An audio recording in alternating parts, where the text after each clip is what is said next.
sur problématique, introduction et comment faire, en lisant un paragraphe, comment on va détecter ou comment on va savoir de quoi est en train de parler l'auteur. Donc je répète, c'est des exemples très simples, hein, c'est des exemples vraiment simples. C'est juste pour que vous arriviez à savoir comment, à détecter déjà si le paragraphe est bien construit ou pas, si la problématique est bien citée ou pas, si l'introduction est bien faite ou pas par rapport à ce qu'on a dit. Donc on avait dit dans le chapitre précédent que dans chaque introduction, on doit avoir une problématique, on doit avoir aussi des objectifs et on doit citer la structure de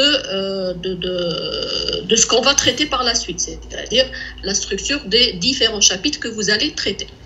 Donc voilà, grosso modo, on a parlé bien sûr des différentes parties qu'on doit retrouver dans un document. On a parlé aussi de la conclusion, qu'est-ce qu'on doit retrouver dans une conclusion. Et on a parlé du résumé et on a parlé aussi de tout ce qui concerne la mise en forme, c'est-à-dire tout ce qui est la pagination, à quel moment elle commence.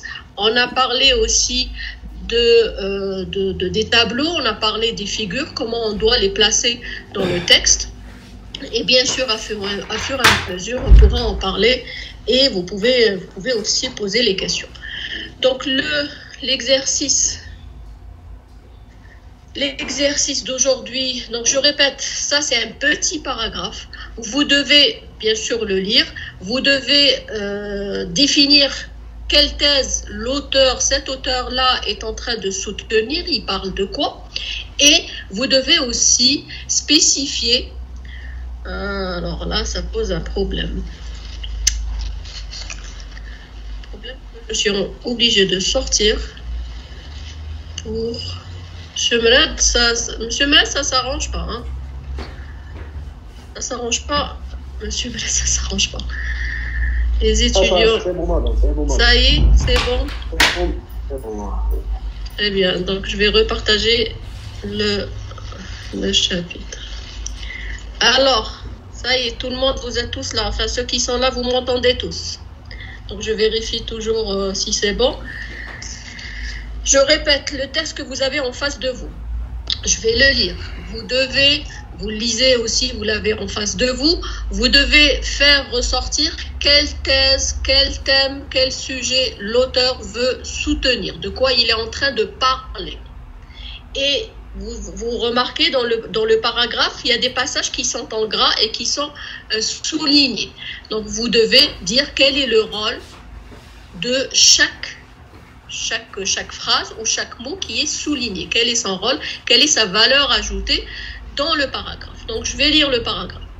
Nouvelle année, nouvelle course de véhicules tout-terrain en Afrique. Le traditionnel Paris-Dakar va prendre la route.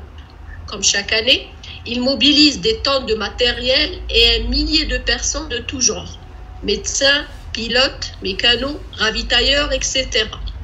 Il sillonne de multiples pays africains en s'étirant sur 10 000 kilomètres. Il mobilise l'attention des médias qui lui consacrent des heures d'émission. Il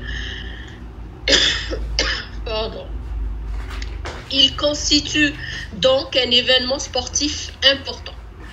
Mais son succès ne doit pas nous empêcher de nous interroger sur sa valeur.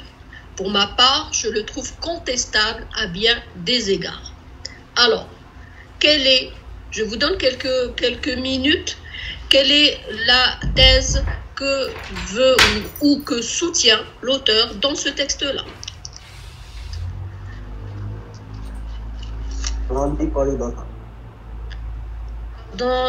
Il y a des personnes qui sont en attente. C'est bon? Le problème, je suis obligée de... Alors, est-ce que je peux le laisser comme ça? Comme ça, je pourrais ne pas passer à côté des gens qui se déconnectent et qui se reconnectent encore pour les accepter. Est-ce que c'est bon? Ça vous dérange pas que l'écran soit comme ça, pas en mode présentateur? Ouais. C'est bon? C'est visible. C'est visible. Alors, voilà. Vous allez le dire. C'est bon comme ça?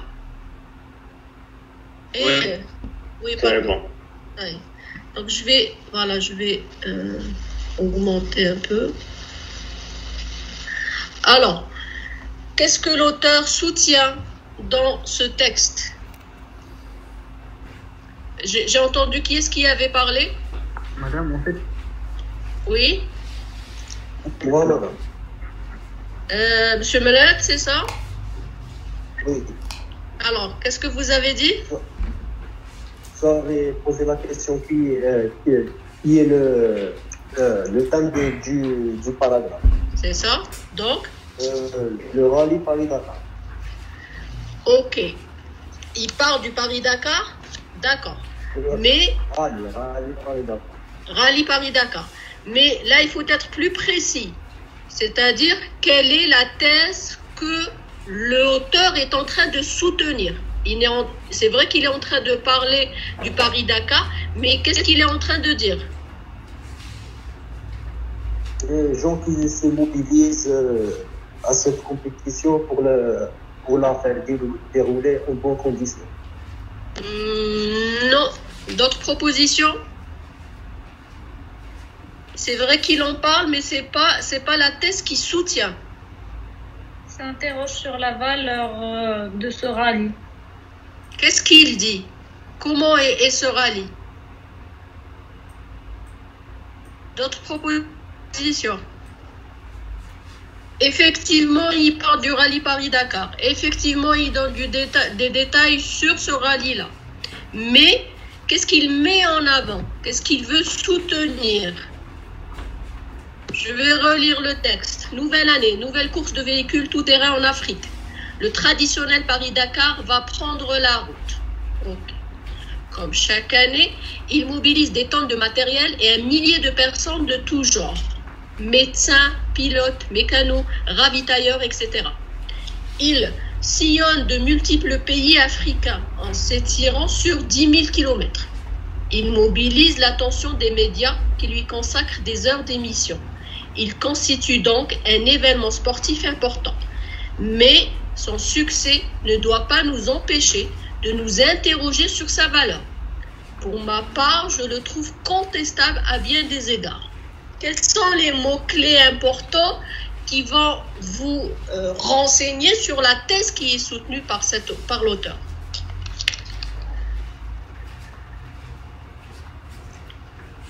Madame, Oui. un événement sportif important. Oui, mais c'est ce qu'il décrit. Mais qu'est-ce qu'il veut?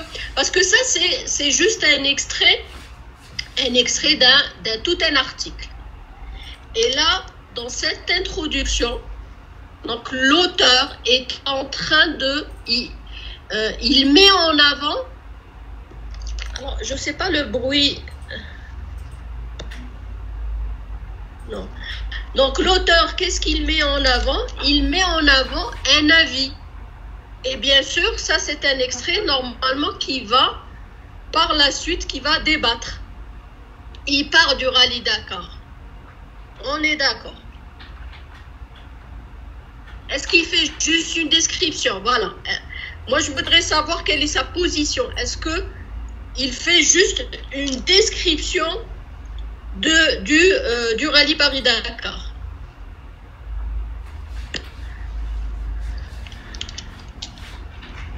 Je vous écoute. Je pense que Oui. C'est un événement qui n'importe quelle personne peut participer. Au moment quand il prend toutes les filières, il dit que tout le monde est invité à ce type d'événement. Et je crois que c'est à tout le monde. Et voilà.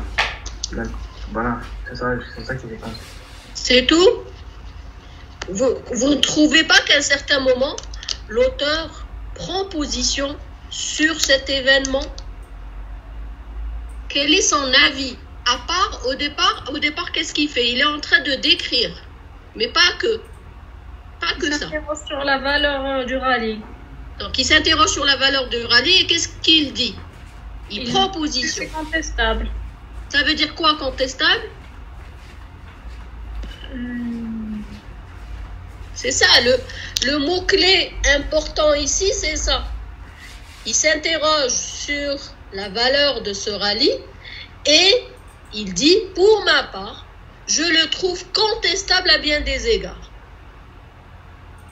Donc c'est là on voit qu'il donne son point de vue. Au départ, il a décrit l'événement. Mais après, il donne son point de vue. Et là, ça nous donne une ouverture. Si on voit le reste du texte, ça veut dire que l'auteur va essayer de défendre, de justifier, d'argumenter sa manière de voir cet événement de rallye Paris-Dakar. Alors, qu'est-ce que ça veut dire qu'il conteste? Est-ce que c'est quelque chose de positif ou négatif? Oui. Échec, madame. Il Manifester. Échec. Échec.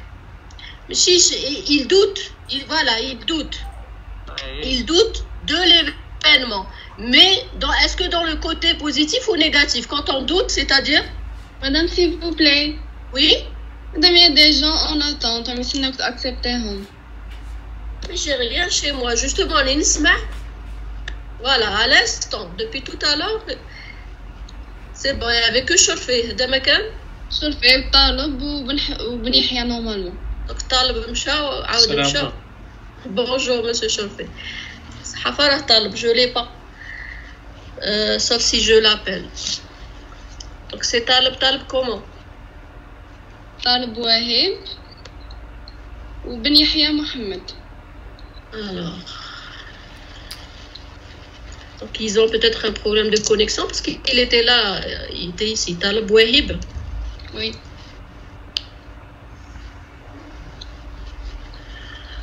Talib Mrouane, c'est ça. Normalement c'est bon et Ben Yahya il est là. Ben Yahya il est là. Talib Talib il n'est pas arrivé. Monsieur Talib vous n'êtes pas là. C'est bon. Alors réfléchissez sur ce qu'on vient de dire. Talib vous êtes là? Oui, madame. Oui. Parlez plus fort, je vous entends pas. C'est drôle, madame. Ça y est? On attend. D'accord, très bien. Alors, donc, la position de l'auteur, il dit qu'il conteste cet événement. Alors, quand on dit contester, on a dit que donc il y a quelque chose qui... Ah, alors, quand on conteste, est-ce que c'est quelque chose de négatif ou de positif? Négatif. Négatif, c'est-à-dire que je ne suis pas d'accord que cet événement n'a pas que des côtés de bons côtés, que des côtés positifs. Alors, si j'en résume un peu tout ça, qu'est-ce qu'on peut dire sur la thèse qui est soutenue par l'auteur? Que le Paris-Dakar, que le rallye Paris-Dakar est comment? Si on veut donner un titre contestable, équivalent de contestable, alors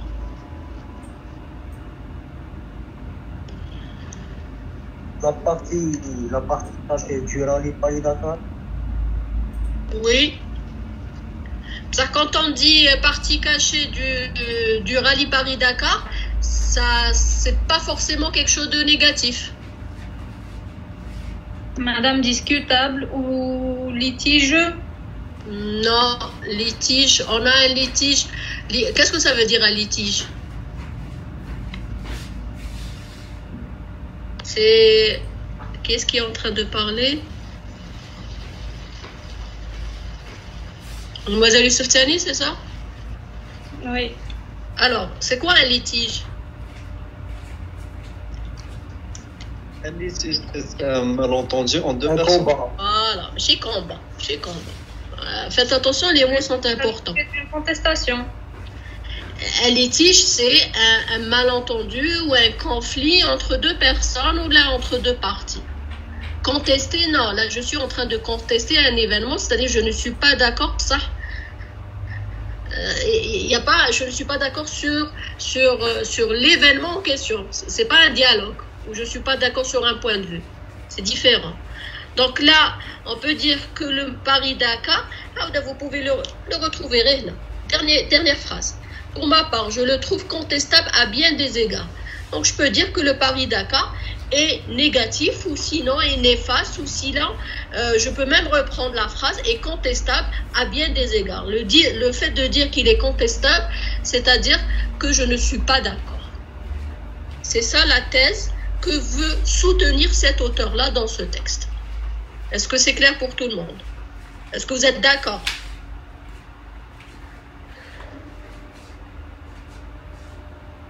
Est-ce que vous avez tous compris? C'est rien, c'est un texte très simple, hein, très très simple. Et vous devez justement avoir cette capacité à analyser. Si vous arrivez à analyser, à faire ressortir l'idée essentielle, principale, par la suite, vous pouvez faire la même chose. Si vous voulez soutenir une thèse particulière sur votre sujet, sur votre thématique, il faut que ça ressorte. Donc là, vous voyez que l'auteur a commencé par parler de l'événement en question, par le décrire, mais après, c'est comme si il montre ce qu'il y a en façade, c'est ça, et après il dit, bon, son succès ne doit pas nous empêcher de nous interroger sur sa valeur, c'est-à-dire il y a des choses qui ne fonctionnent pas, bien. Et là, il contexte, il n'est pas d'accord. Donc, le titre et la thèse qui est soutenue par l'auteur, c'est que le Paris-Dakar est néfaste ou contestable à bien des égards, ou négatif, ou à revoir, on va dire, si on peut le dire plus simplement, qu'il y a sur beaucoup de points, on doit revoir cet événement-là. C'est bon? Alors, on passe à la deuxième question. Donc là, dans le paragraphe, il y a des passages qui sont en gras et qui sont soulignés. Donc, vous devez dire quel est le rôle de chaque passage. Qu'est-ce que l'auteur veut valoriser en utilisant telle ou telle formule. Monsieur Farajou, je pense que... Monsieur Farajou, vous êtes là? Oui, je suis là. Bonjour, monsieur. Bonjour, je pense que c'est la première fois que... Ça va, alhamdoulilah. Je pense que c'est la première fois que vous venez, non? Oui, j'avais des problèmes de connexion. Et vous avez rejoint l'Algérie ou pas encore? Oui, j'ai rejoint l'Algérie. Ça fait 3... Ça fait peut-être un mois. Très bien. J'espère que vous allez bien. Alors, pour la thèse, c'est bon. Donc, je vais vous donner juste un exemple. J'ai dit chaque passage, ce que veut l'auteur souligner, ce que veut valoriser. Qu'est-ce qu'il veut mettre en avant? Par exemple, le premier passage. Nouvelle année, nouvelle course de véhicules tout-terrain en Afrique. Le traditionnel Paris-Dakar va prendre la route. Comme chaque année, il mobilise des tonnes de matériel. Comme chaque année. Qu'est-ce qu'il veut l'auteur valoriser comme information? Qu'est-ce qu'il veut mettre en avant comme information? Répétition de l'événement. Chaque année, ça la répétition de l'événement, donc je l'inscris dans le temps. Voilà, c'est ça. Donc là, c'est l'inscription de l'événement dans le temps et l'information que donne l'auteur, c'est une information temporelle. Donc c'est une valorisation temporelle. Est-ce que c'est clair pour tout le monde? C'est bon? Oui. On continue. Il mobilise des tonnes de matériel et un millier de personnes de tout genre. Médecins, pilotes, mécanos, ravitailleurs, etc. Que veut l'auteur mettre en avant ou donner comme information. Il mobilise des tonnes de matériel. Donc la première partie, c'était une valorisation temporelle, une information liée au temps. Là, quel est le type d'information que donne l'auteur? Il mobilise des tonnes de matériel et un millier de personnes de tout genre. Médecins, pilotes, mécanos, travailleurs, etc. C'est quoi ça? Donc, il quantifie. Voilà, donc c'est une quantification. Donc l'information qu'il donne, c'est une information quantitative. Pourquoi quantitative? Il donne la quantité des tonnes, mobilise des tonnes de matériel, un millier de personnes, ça c'est quantitatif. On continue. Il sillonne de multiples pays africains en s'étirant sur 10 000 km. Multiples pays africains.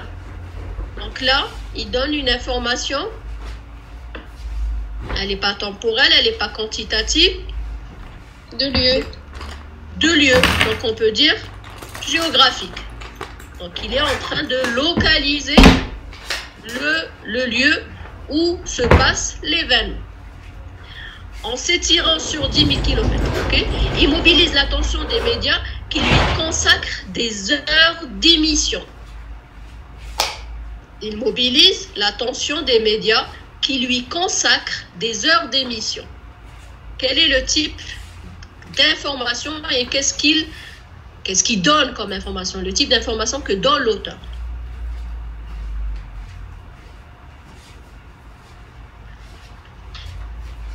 Il lui consacre donc, des heures. Oui. C'est le pénible travail qu'il a vécu. Non, allège. Pourquoi? Il mobilise l'attention des médias qui lui consacrent des heures d'émission. Ça veut dire quoi cette phrase-là? Est-ce que quelqu'un peut m'expliquer cette phrase? L'influence de la compétition sur la presse mondiale. Donc la presse, qu'est-ce qu'elle a fait? Elle a consacré des heures de travail pour faire... Pas des heures de travail, des heures d'émission. C'est quoi les heures d'émission? Je veux retranscrire l'événement, par exemple, en direct à la télé. Les heures d'émission. C'est des émissions. Émissions en direct ou sinon en différé. Donc là, je suis dans quel concept d'information? Qu'est-ce que fait les médias quand ils passent encore un autre mot plus précis. Encore plus. Donc, le fait que je vois, qu'un match de foot, bon, c'est un peu trop. Le fait qu'un match de foot ou un match de foot ou sinon une rencontre ou sinon un meeting, il est diffusé à la télé. Donc ça va valoriser.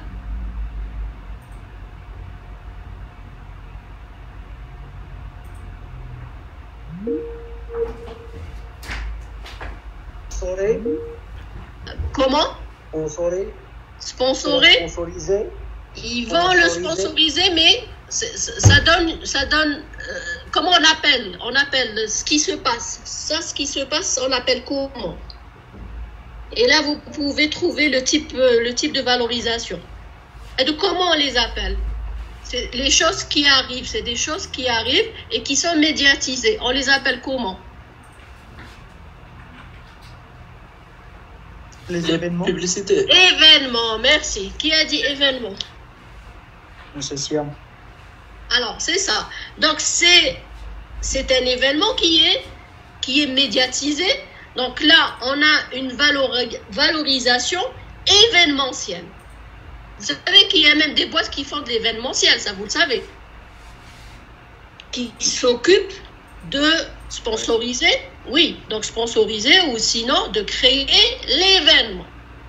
Alors ça, le fait que les médias consacrent des heures d'émission à ce rallye Paris-Dakar Donc là, il y a une valorisation de l'événement. On appelle ça une valorisation événementielle. Donc si on résume ce qu'on a vu, à un certain moment, l'auteur va déterminer cet événement dans le temps. Donc il va donner des informations temporelles, une valorisation temporelle. Après, il va spécifier le nombre de personnes et le nombre de moyens, le nombre de ressources qui sont alloués, on va dire, à cet événement. Et là, on est dans la valorisation quantitative. Après, il définit, il positionne cet événement-là, et là, on est dans la valorisation géographique. Et par la suite, donc là, cet événement, il est sponsorisé, il est diffusé, il est émis, on va dire, en grande... Pardon? Oui? Vous répéter la dernière. Espace Onige? Oui, la troisième valorisation. Je ne sais pas si c'est juste pour vous, là, pour les autres aussi. Ah, voilà, donc c'est juste pour vous, monsieur Mdani. En tout cas, c'est pas grave. Je répète, donc la dernière valorisation, le fait que les médias concrétisent et consacrent des heures d'émission pour cet événement-là, on appelle la valorisation événementielle. Donc vous voyez, c'est un petit paragraphe. Si on l'écrit, on va dire, sur toute la page, c'est même pas 3 ou 4 lignes. Et vous voyez que le type et le nombre d'informations que l'auteur a mis en exergue. Il a mis en exergue, c'est-à-dire qu'il a mis en avant, qu'il a fait ressortir. Donc après, donc il a expliqué l'événement, il a défini dans le temps, il a défini sa position géographique, il a aussi quantifié l'événement et par la suite, après, il a donné sa position. Donc là, voilà tout ce qu'on fait dans cet événement-là, Paris-Dakar, etc. Et après, à un moment, il va dire que voilà, tout est beau, mais il faut s'interroger sur la valeur de cet événement-là. Et pour lui, le contexte a bien des égards. Et normalement, la suite, on attend à ce que l'auteur argumente pourquoi il dit ça. Pourquoi si vous dites que vous n'êtes pas d'accord sur un concept ou sur une méthode ou sur un principe, eh bien vous devez justifier. Parce que là, ça reste encore plus dans le milieu scientifique. C'est bon? C'est clair pour tout le monde? C'est bon? Donc vous voyez, c'est très simple, hein, c'est vraiment très simple. On va faire une deuxième tentative. Donc on va faire le deuxième texte. Et là, je ne vais pas vous aider. Donc vous allez me chercher la thèse, la même chose qui a été soutenue par l'auteur. Qu'est-ce qu'il veut mettre en avant? Quelle est sa position? Et la même chose, on aura des parties qui seront soulignées dans le texte et vous allez faire ressortir le rôle de chaque passage qui est souligné. Donc le texte 2. L'école laïque et républicaine existe depuis plus d'un siècle, puisqu'elle a été instituée par Jules Ferry en 1883. Rendue obligatoire par décret, elle a donné naissance à des milliers de bâtiments scolaires répandus sur tout le territoire. Considérée dès l'origine comme une priorité nationale, elle a formé de nombreuses générations d'enfants à la maternelle comme en primaire. On s'accordait à dire que l'école remplissait bien sa mission, qui était d'apprendre à lire, écrire et compter aux enfants. Or, depuis quelque temps, l'école est contestée et de moins en moins respectée. On lui adresse bien des reproches. Voilà. Alors, de quoi parle l'auteur? On commence d'une manière générale, après on va dire quelle est la thèse que l'auteur soutient ou veut soutenir et veut développer par la suite. Je vous écoute. Je vous donne le temps de lire un peu, de relire le texte et je vous écoute. Madame, d'abord, déjà, c'est quoi l'école laïque? l'école, qui est-ce qui est en train de me parler? Monsieur Selagi, non? Oui. Alors, monsieur Selagi, l'école laïque, c'est-à-dire c'est une école où il n'y a aucune religion. Voilà. Que toute, c'est-à-dire il n'y a aucune identification par rapport à la religion des uns et des autres. Que ce soit symbole ou là, rien. Là, on est tous pareils, on est tous égaux. Et on est là pour apprendre.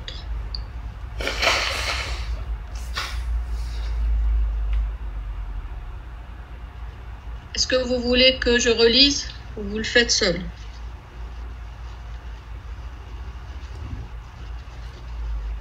On le fait seul. Je voudrais attirer votre attention sur ce que j'ai dit dans le premier chapitre quand j'ai parlé de ponctuation. Vous voyez que la ponctuation est très importante et ça rythme votre texte et ça lui donne du sens. Donc imaginez si j'ai pas de points et de virgules, ben je vais lire d'un trait. Et là, la compréhension, elle sera bien sûr moindre.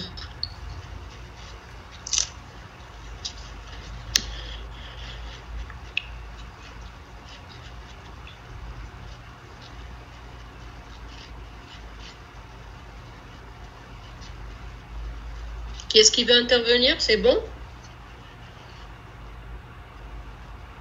Je fais exprès de choisir des petits paragraphes. Parce que si vous étiez en salle, normalement vous aurez des textes plus longs.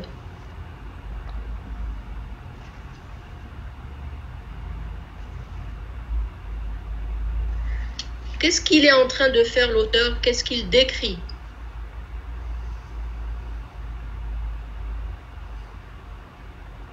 Si vous ne comprenez pas un mot en particulier, vous me dites. Hein.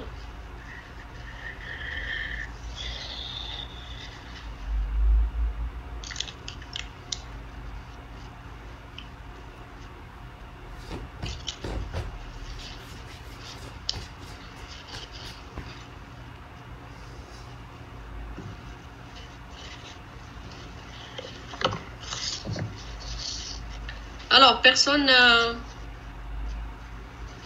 L'auteur ne décrit cette école laïque et ses exploits. Alors, qu'est-ce qu'il fait l'auteur? Pour vous, l'auteur est en train de décrire ce que c'est l'école. Ah, faites attention dans vos phrases. Hein.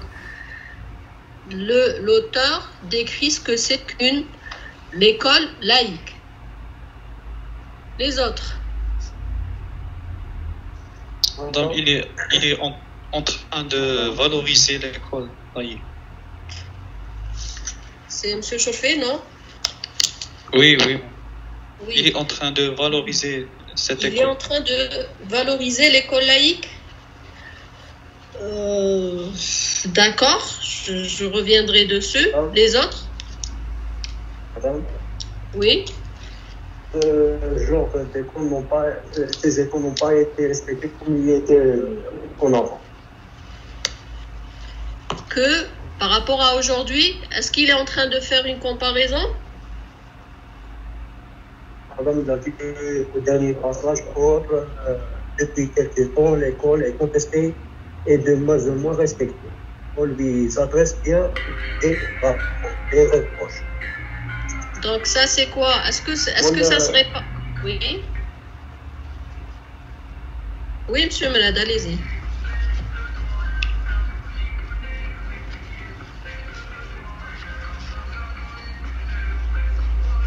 Vous êtes là? Je vous écoute. Monsieur Malade, vous êtes là ou vous êtes parti? Je pense qu'il n'est plus là. Il n'y a pas de signe de vie. Il est parti, il est reparti. لا اسمح لي عيطوا لي دروك في البورتال سي بور سا صح مازال ما نحيتوا هذه الله غالب. لا جوستومون مادام راني نقرا بالبورتال كي سقسيتني صاحبي عيط لي في التليفون. D'accord, vous êtes sur votre portable, je comprends. Alors, qu'est-ce que vous disiez? شغل مادام اون برانسيب على حساب لي دو ديرنيي لي لي dernières lignes شغل فهمت باللي هذه ليكول او ديبي كانت تسمد لهم كتقريهم وكاع بيعاود من بعد ما قاعد يشوفوا باللي مانيش عارف انا لا فالور تاعها ما بقاش كما اللي في الاول. Alors, donc là, ça...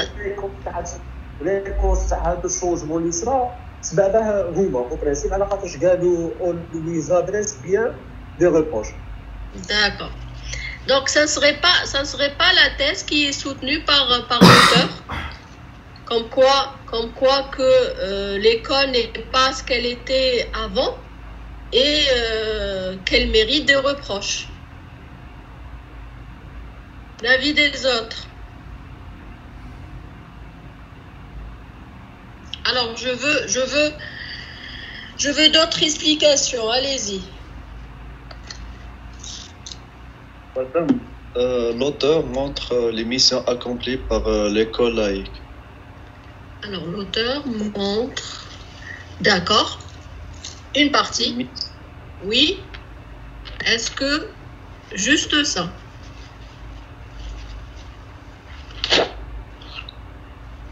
Quoi en plus? Madame, que l'école a une grande historique scolaire ou académique, qu'elle a formé beaucoup d'élèves, beaucoup d'enfants, de génération. Et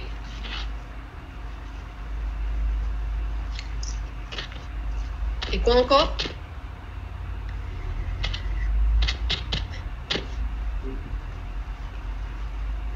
Alors, M. Ben Yahya n'arrive pas à accéder. Alors, qu'est-ce que l'auteur soutient et qu'est-ce qu'il est en train... Expliquez-moi ce paragraphe. En expliquant le paragraphe, vous allez arriver à faire sortir ce que l'auteur veut faire passer comme message et qu'est-ce qu'il veut, quelle est sa position. Là, c'est la même chose, c'est ce qu'on a vu dans le texte précédent. L'auteur commence par expliquer. On est d'accord? Donc, il explique quoi au départ?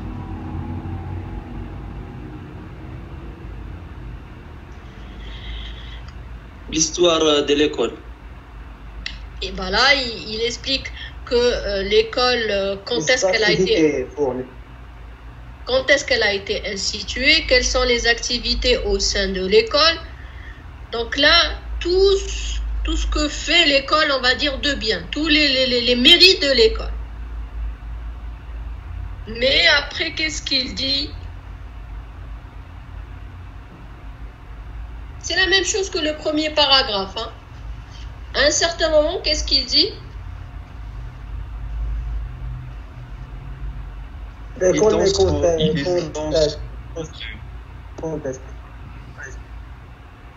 Alors, contester. Contester, qu'est-ce qu'on lui reproche?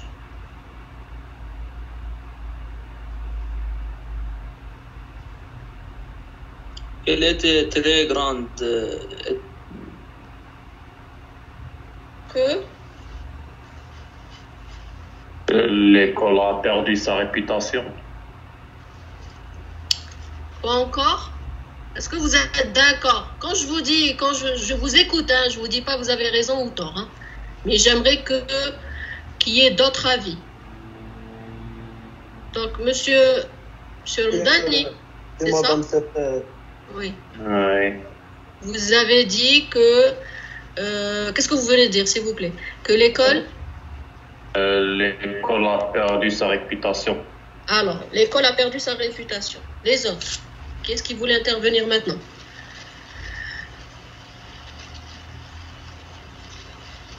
Est-ce que effectivement... La religion n'existe pas au monde.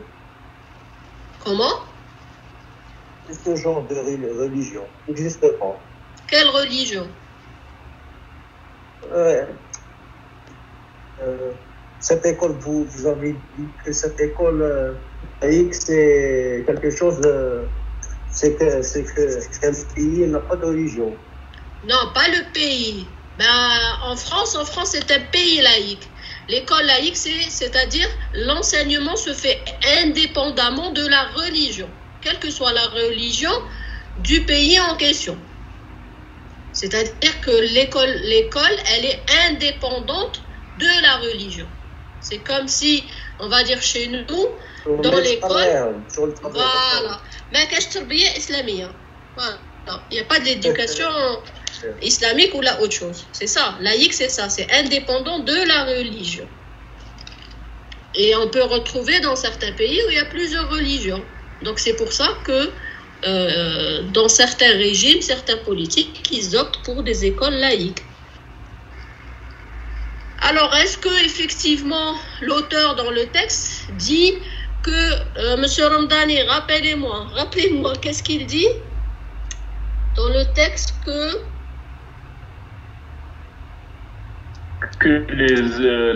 l'école laïque au début avait une bonne réputation et forme des nombreuses générations des enfants comme ça, mais à la fin de ces derniers temps, elle a perdu cette réputation. Elle n'était pas comme avant. Donc c'est pour ça qu'elle a des reproches. Ok. Donc là, il ne dit pas d'une manière, on va dire, directe que l'école a perdu sa réputation parce qu'on ne le voit pas dans le texte. On ne le voit pas. Est-ce qu'il dit que sa réputation a changé? Non. Il dit juste que malgré qu'elle a fourni beaucoup de choses, qu'elle a rempli bien des missions pour qu'il y ait apprentissage des enfants, mais depuis quelque temps, elle est contestée et on lui reproche des choses sans dire quoi exactement. Donc là, si on avait à donner un titre à ce paragraphe-là, c'est-à-dire qu'est-ce que l'auteur veut mettre en avant, que l'école, quelle est la thèse qui est soutenue par l'auteur? C'est la même chose, c'est ce qu'on a fait au départ, le premier texte. Le premier texte, on a dit que Paris-Dakar était contestable ou néfaste à bien des égards. Là, l'école, il a, à partir de ce qu'il a détaillé au départ ce que c'est que l'école laïque, à quel moment elle était instituée, qu'est-ce qu'elle a apporté, et après, il dit que cette école-là, elle mérite des reproches, malgré tout ce qu'elle a apporté. Là, il ne nous dit pas quel type de reproche, mais c'est la thèse qui soutient. Si vous voulez, c'est ce qu'il va, son développement normalement va être basé sur ça, sur les reproches de l'école. Si j'ai, par exemple, à imaginer une suite, donc la suite de ce texte-là, c'est de parler de dire pourquoi l'école est contestée. Est-ce que c'est clair pour tout le monde? Oui. Oui, vraiment. Donc j'ai entendu que quelques-uns, vous êtes quand même 19. Donc est-ce que c'est clair pour tout le monde? Est-ce que vous êtes arrivé déjà de comprendre ce texte qui est simple, qui est vraiment simple, et est-ce que, alors je vais appeler M. Ben Yahya, il a des problèmes. M. Ben Yahya, il s'appelle Ben Yahya Mohamed ou là?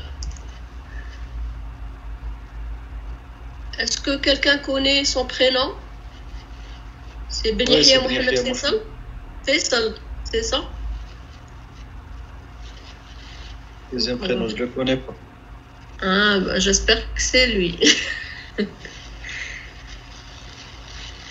On verra. Alors, est-ce que vous êtes tous arrivés à comprendre ce que l'auteur veut faire passer comme message? Et qu'est-ce que, si j'ai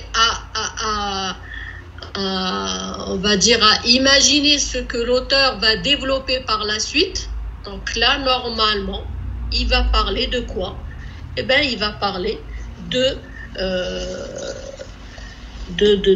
méfaits, des reproches qui sont liés à l'école laïque, on va dire, en ce moment. Alors maintenant, donc si c'est clair pour tout le monde, maintenant on va faire la même chose. Il y a des passages qui sont soulignés et on va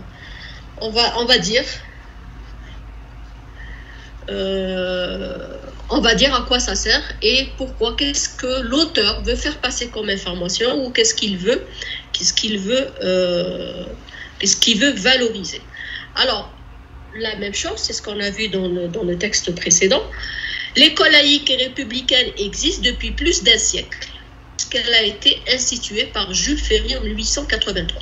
Depuis plus d'un siècle, qu'est-ce que veut valoriser l'auteur? Valorisation temps. Temps. Donc là, temporel, c'est une valorisation temporelle. Il définit cette école-là dans le temps. Deuxième partie, rendue obligatoire par décret. Qu'est-ce qu'il veut valoriser ici? Rendu obligatoire par décret. Donc comment cette école a commencé à exercer? C'est par rapport à quoi? Par rapport à quoi? Valorisation administrative. Elle reste, monsieur, administrative. Donc là, ça reste un événement. C'est la même chose. C'est une valorisation aussi événementielle. Donc l'école a commencé à exercer, elle a besoin d'un agrément. Cet agrément-là, comment elle l'a eu par décret.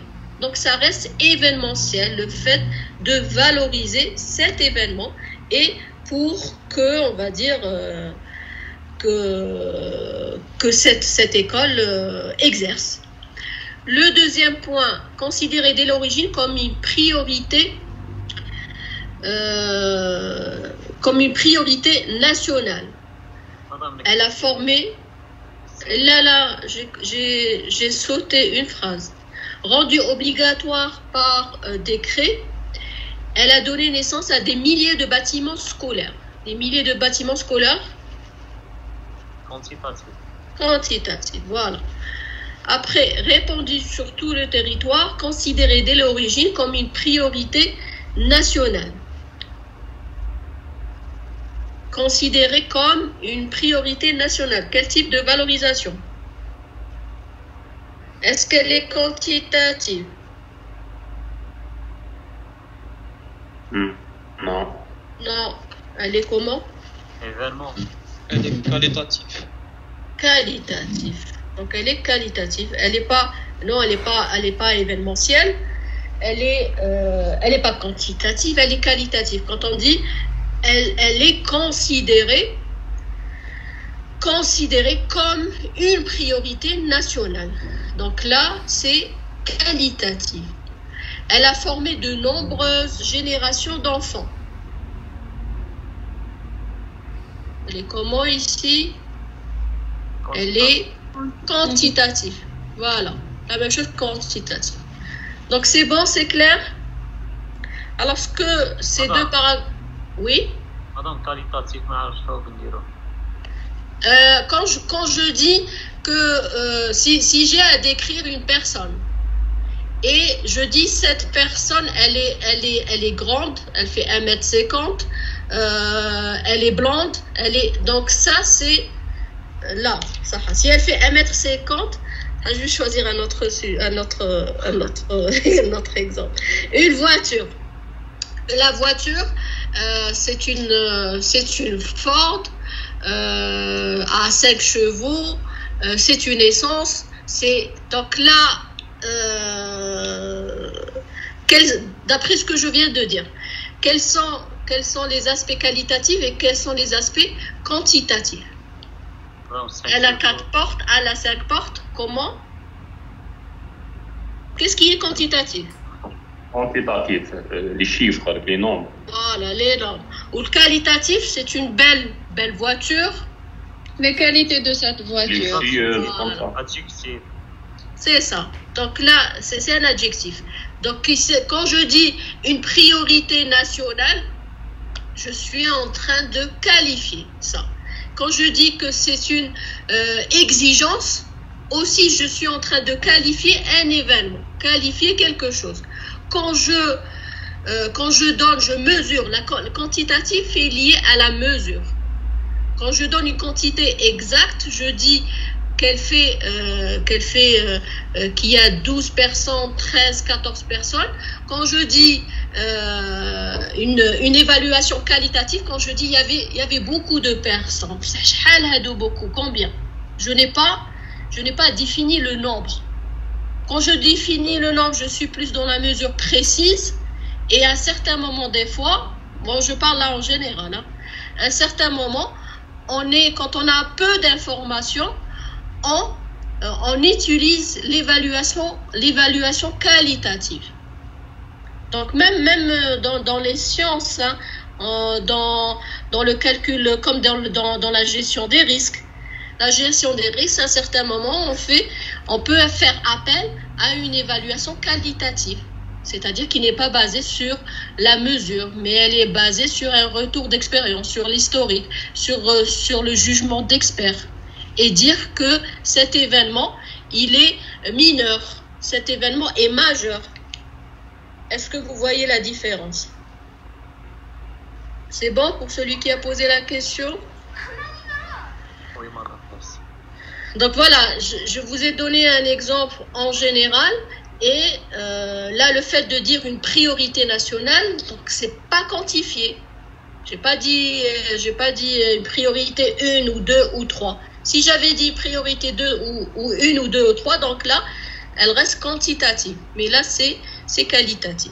Donc voilà ce qu'on a vu pour les deux exercices.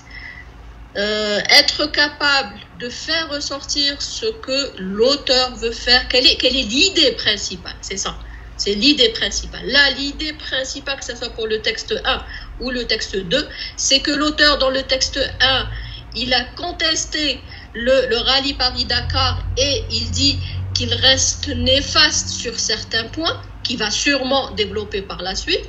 Et le texte 2, il a présenté l'école, et après, il a montré sa position, que cette école-là, il y a des reproches, il mérite des reproches, où elle est contestée, et il va sûrement argumenter et donner une suite à ce qu'il veut soutenir comme thèse. De toute façon, quand vous êtes en train d'écrire, quand on commence pour définir notre problématique, donc on parle du domaine en question, on l'explique de quoi il s'agit et où est le problème et qu'est-ce que je veux traiter. Donc c'est ça la démarche que vous devez adopter pour votre projet. L'exercice suivant. Alors, on a vu pour rédiger une introduction, il y avait des règles que vous devez respecter. On en a parlé. On a dit qu'une introduction doit trouver une problématique, la question doit être posée, on doit retrouver des objectifs, on doit trouver aussi la structure de votre développement, ce que vous allez développer par la suite.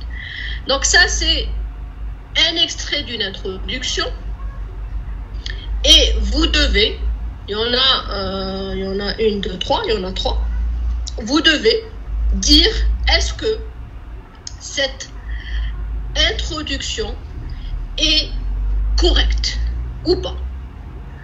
Donc toutes ces introductions, il y en a trois introductions.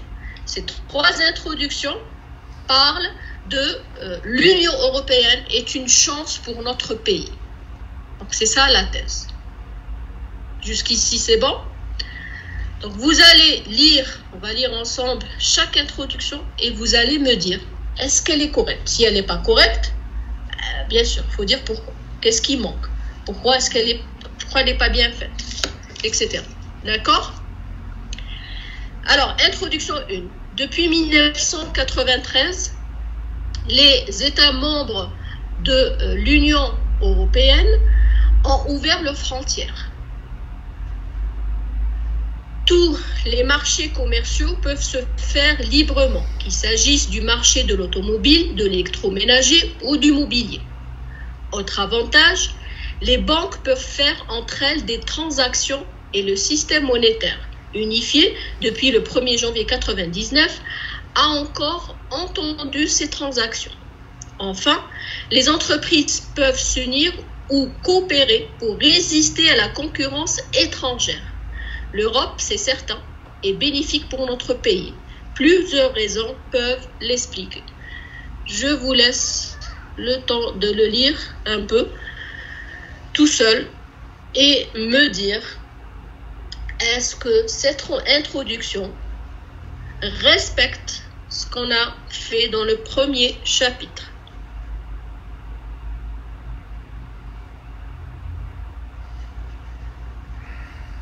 C'est bon? Je vous laisse le soin de lire.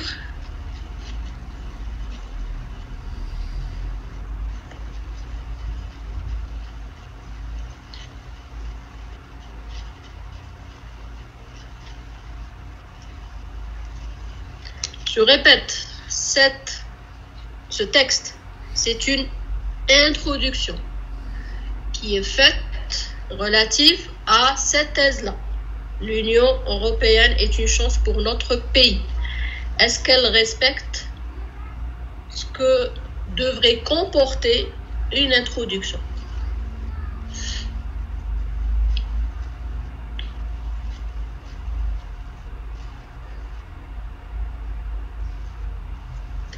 Je vais relire.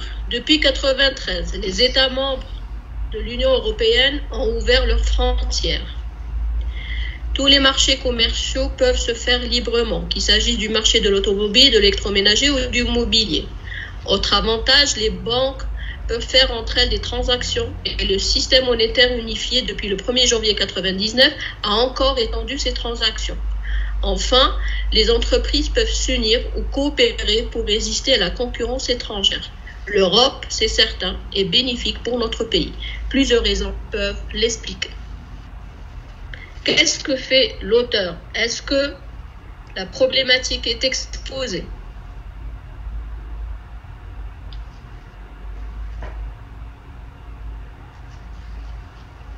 Je vous écoute. L'auteur cite que les avantages de cette union, cette ouverture de frontières.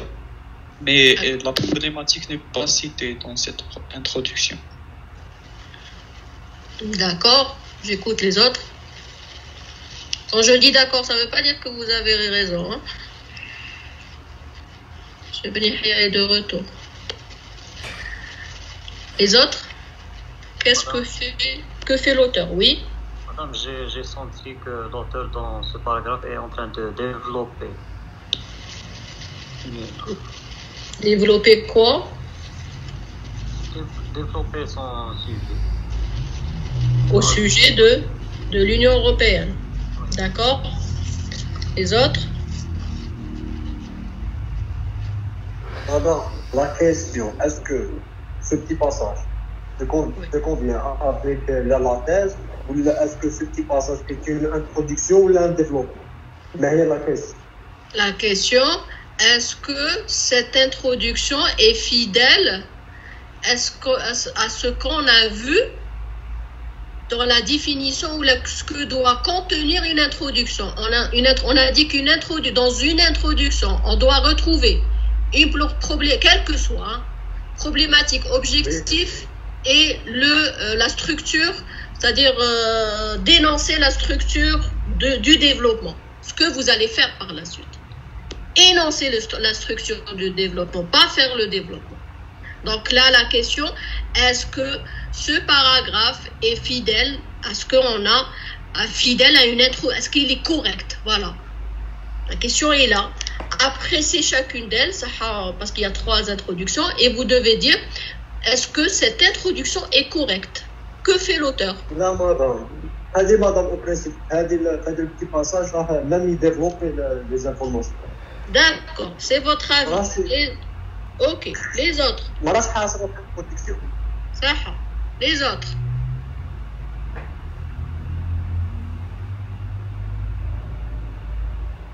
J'aimerais écouter aussi les autres.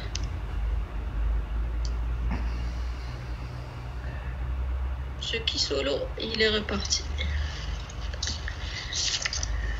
Alors les autres, qu'est-ce que fait l'auteur dans cette introduction?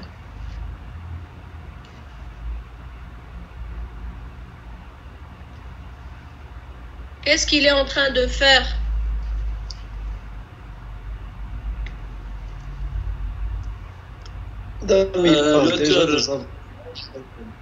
Comment? Déjà des avantages. Ça nous dit. Oui, monsieur Kisolo. Ok, donc vous êtes avec nous. Je vous écoute. Qui est-ce qui était en train de parler?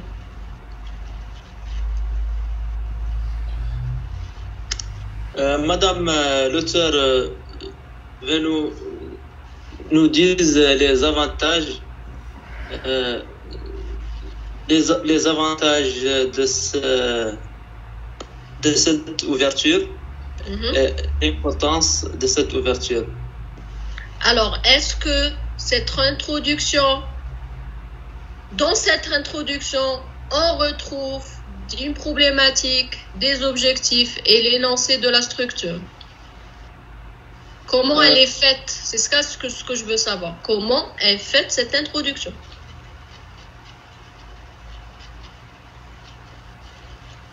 Est-ce qu'il y a une problématique? Voilà, ma question est claire. Est-ce qu'il y a une problématique?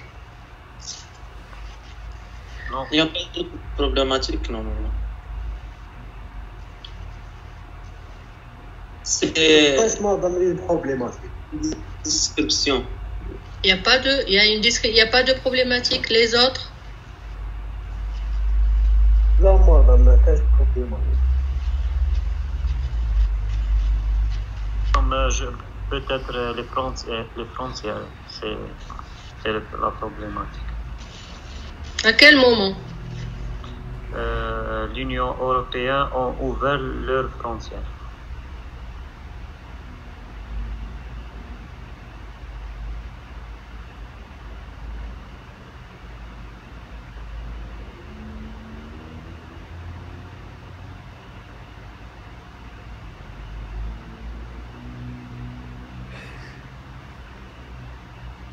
ماشي نسمع الموضوع. والو.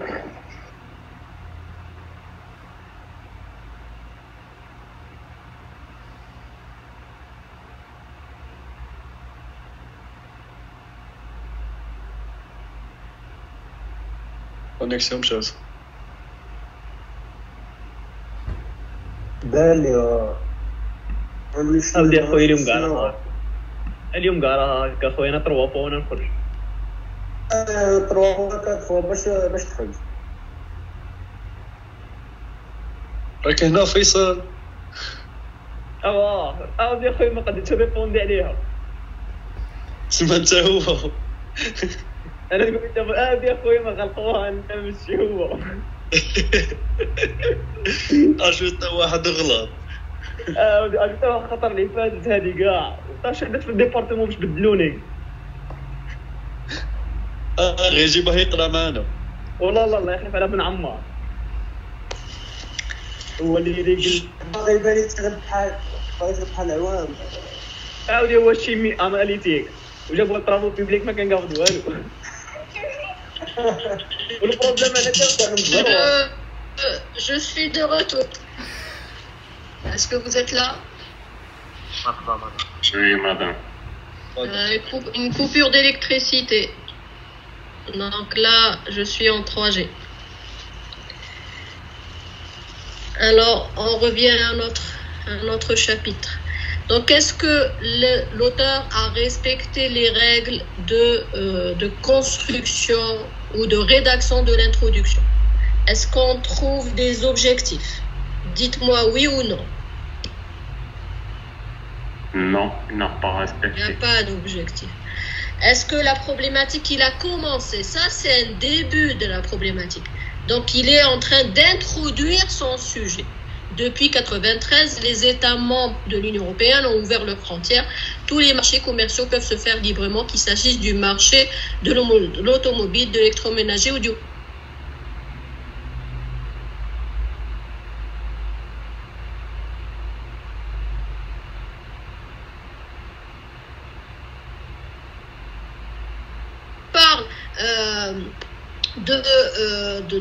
il décrit encore plus l'Union européenne, et là, j'ai l'impression qu'on est dans un développement.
لا باغ اكزومبل انتيا تقول لنا عن اوبجيكتيف ولا باش نعرفوا واش هي لا ديفيرونس ما بين هاد البازاج اللي يقولها وانتيا لي اوبجيكتيف اللي تقولوا لهم باش نعرفوا الديفيرونس.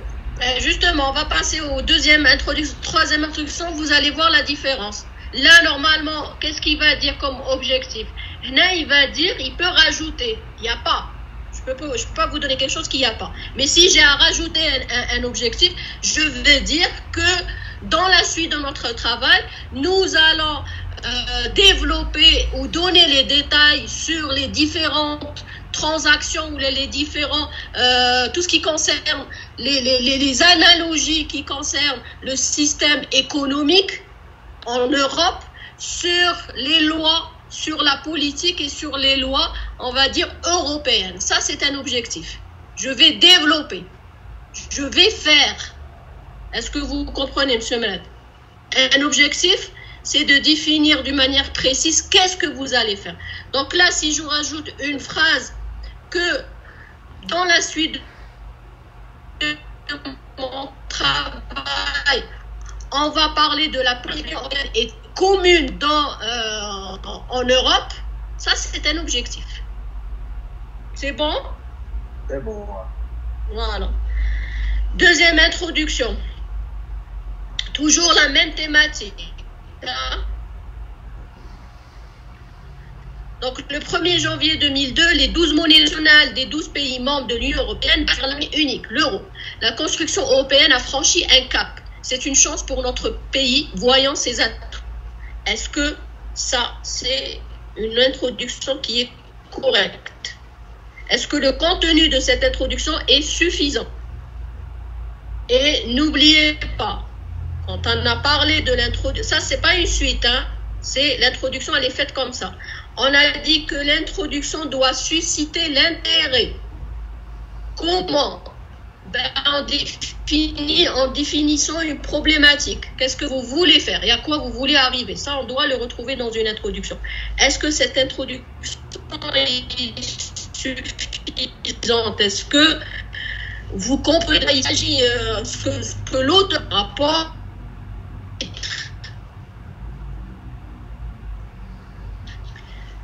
Est-ce que vous êtes tous là? J'ai 19 étudiants. Et déjà, est-ce que vous m'entendez bien? Oui. Ben,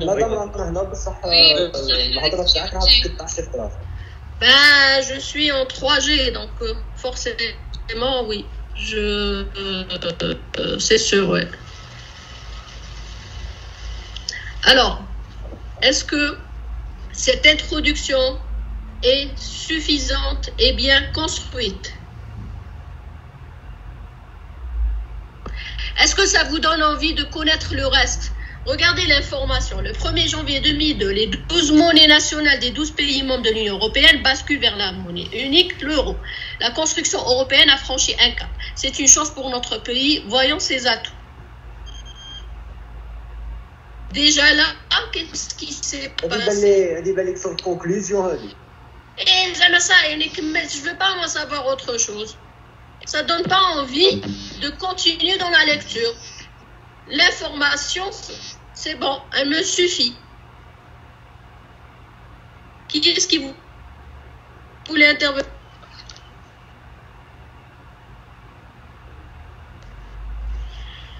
Alors,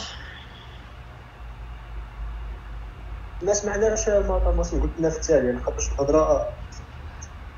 Alors attendez, l'électricité est de retour. Ça, j'ai pas envie de basculer vers le Wi-Fi, j'ai peur que ça mette du temps.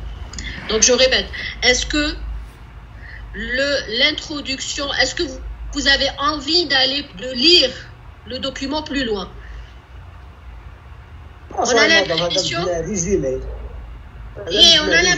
voilà, on a l'impression que l'information, elle est là. Et ça ne nous donne pas envie de continuer à lire. C'est bon.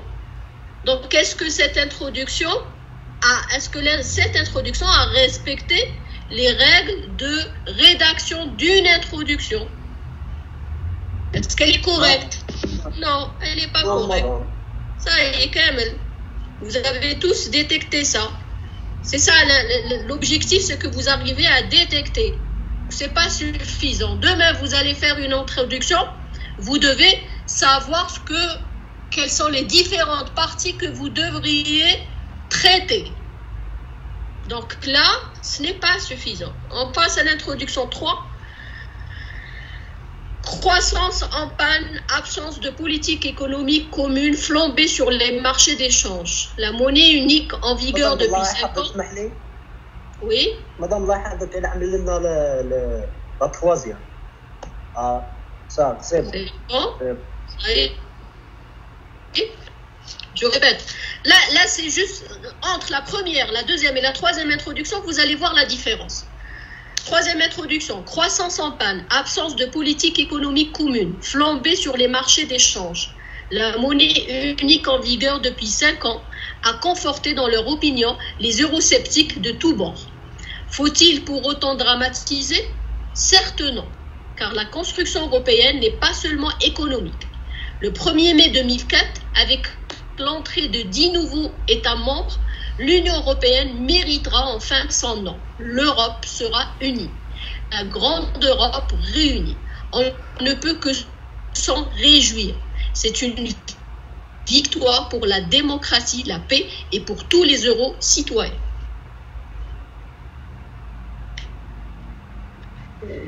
Ici, c'est pas la peine sur cette introduction. C'est pas la peine de lire la suite. Il a tout résumé dans l'introduction. C'est l'impression que vous avez? Relisez le texte. Comment? Il n'y a pas de problématique. Vraiment, vous êtes sûr? Il a répondu à sa problématique. un passage يبين لك بلي هذه سيتي انتروداكسيون صح من بعد عاود قاعد يديفلوبي شغل من بعد عاود لو جون دو كونفوزيون. Où est-ce que vous pensez qu'il y a une conclusion? Qui gagne le 1er mai en 2004 avec l'entrée des 10 nouveaux États membres, l'Union européenne méritera enfin son nom. L'Europe sera unie. La grande époque réunie. On ne peut que s'en réjouir. C'est une victoire pour la démocratie. La paix est pour tous les euro-citoyens, non? Alors, ça c'est quoi? Quand il dit on ne peut que s'en réjouir, c'est une victoire pour la démocratie, la paix et pour tous les euro-citoyens. Là, l'auteur montre qu'il annonce, c'est la formulation qui est différente. Là que l'auteur, il est en train d'annoncer ce qui va aborder par la suite. Donc, il va parler de démocratie, de paix et des euro-citoyens. Et cette introduction reste correcte par rapport aux autres. Plus ou moins correcte. Parce qu'au départ, donc il est là dans, on va dire, une vision générale. Donc il y a 3 parties dans ce paragraphe. La première partie, donc il essaye d'attirer le lecteur sans aller directement, sans parler. Il n'y a pas de mot-clé qui correspond à l'Union européenne. Croissance en panne, absence de politique économique commune, flambée sur les marchés d'échange. Ça veut dire quoi, ça? C'est ça qui a amené l'Europe à s'unifier. Et la deuxième partie, qu'est-ce qu'il valorise? Il valorise tout ce qui s'est passé dans l'actualité. Les personnes qui sont avec les partisans, on les appelle les partisans de l'Europe, et ceux qui sont contre. Et après, il présente son sujet, il le reformule en le disant, on ne peut qu'en se réjouir par rapport à, on va dire, à l'Europe, à l'Union européenne. Donc vous voyez, on a certains qui ont détecté qu'il y avait du juste dans cette introduction et d'autres pas. Donc là, quand on rentre, on va dire, c'est une entrée en matière. Ça, c'est une entrée en matière. C'est pour introduire votre travail c'est-à-dire on ne donne pas beaucoup au départ les premières phrases. Mais c'est comme si on amène le lecteur tout doucement pour entrer dans le vif du sujet. Et cette introduction, elle reste. Est-ce que vous m'entendez? Oui, madame. Oui. Oui, madame. Oui. Alors, cette introduction, elle reste correcte par rapport aux autres introductions. Elle n'est pas complète, mais elle reste correcte. Ce n'est pas une conclusion. Donc là, à partir de ça, on peut, il y en a, je ne sais pas qui est-ce qui m'a dit que c'était une conclusion, que l'Europe sera unie, la grande Europe, on ne peut que s'en réjouir, c'est une victoire pour la démocratie, la paix et pour tous les euros. Ça, c'est pas fini. Donc là, on donne un aperçu sur ce qu'on va traiter. La tournure peut être différente, peut être philosophique, comme elle peut être plus directe. Et c'est ce que j'ai dit tout à l'heure. Et là, au lieu de dire ça, je dis, bon, on va traiter, on va développer cette notion et cette politique, on va dire, de l'Union européenne sur le côté démocratie, quel est son impact, sur le côté de la paix, quel est son impact, sur les euro-citoyens, quel est son impact, est-ce que c'est bien ou c'est pas bien. Donc voilà, on peut utiliser un langage plus simple, plus direct. L'exercice suivant, donc il nous reste à peu près 5 minutes. Ça, c'est aussi des introductions relatives à cette thématique. Il est stupide de refuser le progrès. Première introduction. Est-ce que cette introduction convient au sujet ou pas? Le progrès a favorisé le développement de nos sociétés. Grâce à lui, les distances ont été vaincues. Nous vivons dans le confort et les possibilités de communication et d'échange sont presque sans limite. À l'évidence, il faut reconnaître que le progrès nous a comblés de bienfaits. C'est pourquoi il semble stupide de le refuser.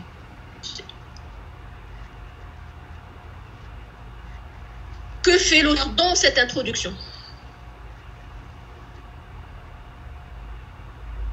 Qu'est-ce qu'il fait? Le progrès a favorisé le développement de nos sociétés. Grâce à lui, les distances ont été vaincues. Nous vivons dans le confort. C'est quoi ça? Qu'est-ce qui... Comment? Les avantages. Donc là, il est en train de... Les avantages du développement. Dénoncer. Donc il est en train de donner des... Voilà. Donc il est en train de défendre, de donner les avantages et de défendre. Il est en train d'argumenter, tout simplement. Donc il dit que le progrès, oui, il favorise le développement. Grâce à lui, les distances ont été vaincues. À l'évidence, il faut reconnaître le progrès le progrès nous a comblés. Donc là, il met en avant que les arguments du progrès sont donnés, sans annoncer la suite de son travail. Pardon. Généralement, quand on argumente, quand on donne des avantages ou des inconvénients ou des preuves, donc ça, on doit les faire le développement, pas dans l'introduction. C'est bon? Deuxième introduction. Au fil des siècles, notre civilisation s'est peu à peu développée et de nombreuses découvertes ont été faites dans des domaines aussi variés que celui de la technologie, des sciences ou de la médecine. Si certaines d'entre elles se sont avérées totalement catastrophiques, beaucoup d'autres, au contraire, ont été bénéfiques pour l'être humain. Nous le verrons à travers 3 domaines, la santé, la vie quotidienne et la culture. Qu'a fait l'auteur dans cette introduction? Qu'est-ce qu'il a fait à la fin? Nous le verrons à travers 3 domaines, santé, vie quotidienne et culture. Qu'est-ce qu'il a fait? Qu'est-ce que l'auteur a fait ici?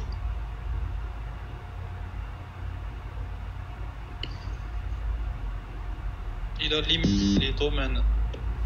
Donner des explications, non? Il a donné une explication, une petite explication. Dernière phrase. Nous le verrons. Wow. Il a donné une explication. Il a dit qu'est-ce qu'il va développer par la suite.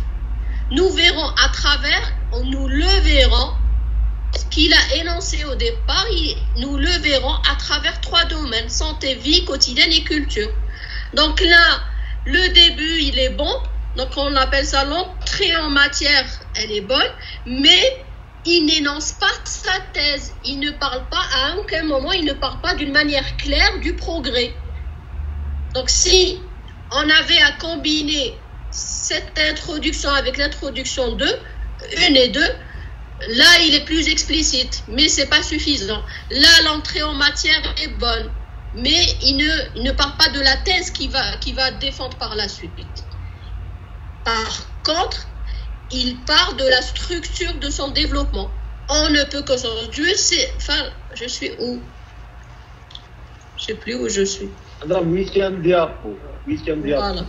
Donc là, nous le verrons à travers 3 domaines, la santé, la vie quotidienne et la culture. Donc là, il est en train de dénoncer le plan qui sera suivi par la suite.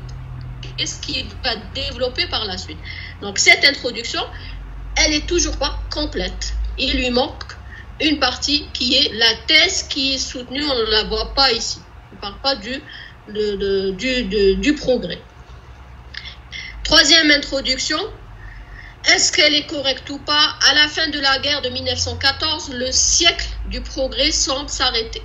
L'idée que la civilisation occidentale allait continuer de s'améliorer est fortement entamée. Elle s'est heurtée à la robotisation de l'existence, aux destructions industrielles. 2 siècles plus tard, le pessimisme à l'égard du progrès s'est encore accru. Des scientifiques, des économistes, des philosophes, des écrivains nous mettent en garde contre les dangers irrémédiables que celui-ci fait subir à la planète. Sans méconnaître toutes ces critiques justifiées, certes, et même si la tâche est redoutable, on va affirmer qu'il est stupide de bien que celui-ci a œuvré pour notre bien-être. Alors, est correct ou pas? Est-ce qu'il y a, on va dire, ce qu'on a appelé l'entrée en matière? En arabe, c'est Temhed. Est-ce que là, il a commencé à